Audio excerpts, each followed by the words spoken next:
いえ、いいえ、ずっとずっとその言葉が欲しかったんだ。ありがとうございます。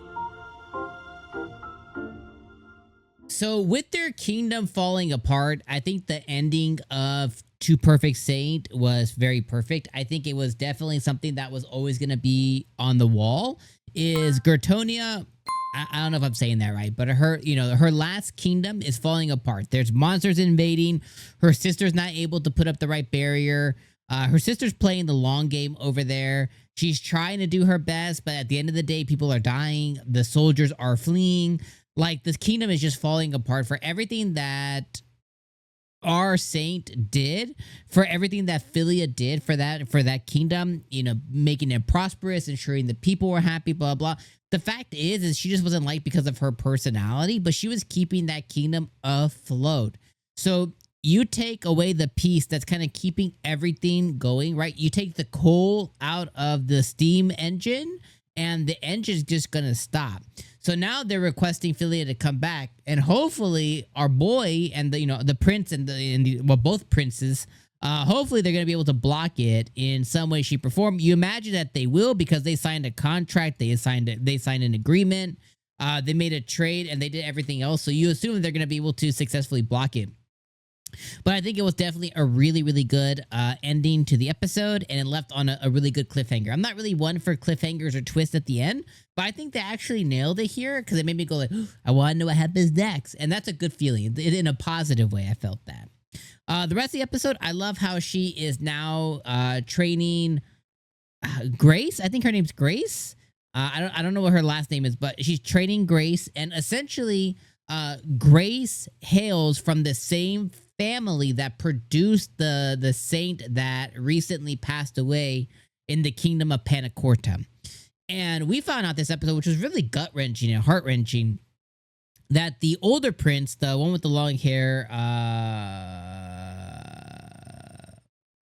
don't know what his name is. The one with the long hair. I know one is Oswald and the other guy is Reinhardt. Reinhardt? So Reinhardt, I'm just gonna go with that. If that's not his name, sorry. Reinhardt, I guess, was previously engaged to the prior saint of the kingdom, and apparently they knew each other since they were, smaller, and they were engaged. And he was heavily in love with her, and you could tell it still tears away at his heart. He's still very much still in love with her even after her death. And it was just a really emotional thing to see him at her grave and giving her his, the flowers that she used to love, and he's still grieving and trying to get over that all these months later. He's kind of the way Oswald is describing it, he's kind of just like head down, put himself like, just going head down and just working and working and working, basically like to an unhealthy level, but he's just trying to forget all of it by putting all of his time and energy into the kingdom and paperwork and everything that has to do with his job. And I just love that storyline, because it humanizes, when you think about the writing in the anime, a lot of times they don't really humanize the characters, but I think it really humanizes. Not only does it humanize Oswald as, potential love interest and everything else, but it humanizes Reinhardt as a character. And as Oswald is talking about it, describing, his brother, it just humanizes them even more. And you can feel some kind of attachment to it. And that's how you really grow to love certain characters, is, the trials and tribulations and the way that they overcome stuff. I think that's when you're on to something really, really good, and the writing's really good. So overall, I really think that, like, they really nailed that quite a bit. Then I also love how they're humanizing, and, well, I guess, they're slowly making Philia into human. She's kind of learning emotions for the first time.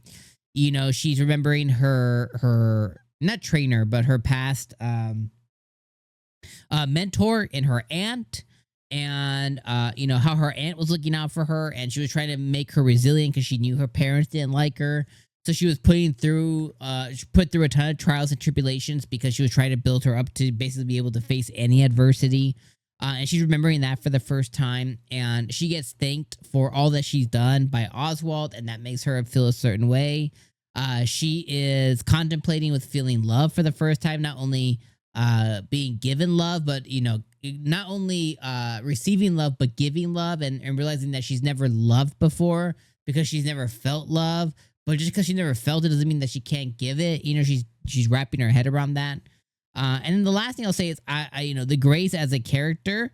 I really like her personality. I love how she's just like a mega super fan of Grace, and she's consumed all of her content and consumed all of her books that she's written. And I just love that she really just turned up the show and added something more. I don't necessarily think it was missing anything, but it added a hint of like comedy a little bit, because she's a very bombastic, very loud character.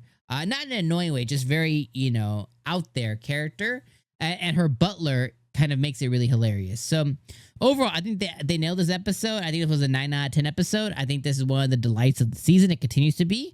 Each episode, besides episode 1, I know I've talked about it a few times to nauseum at this point. Episode 1 wasn't very good, but every episode after has been fantastic. So I think they're really nailing it this season. And really, you know, putting themselves among the best anime of the season. So yeah, that is 2 Perfect Saint. This was episode number 4? Number 5. So I'll see you guys next week for episode 6 as we kind of mush our way into the middle of the season. All right, my friends, you guys have a great rest of your week. Have a great weekend when it comes up, and make sure to comment in the comments below. All right, peace out.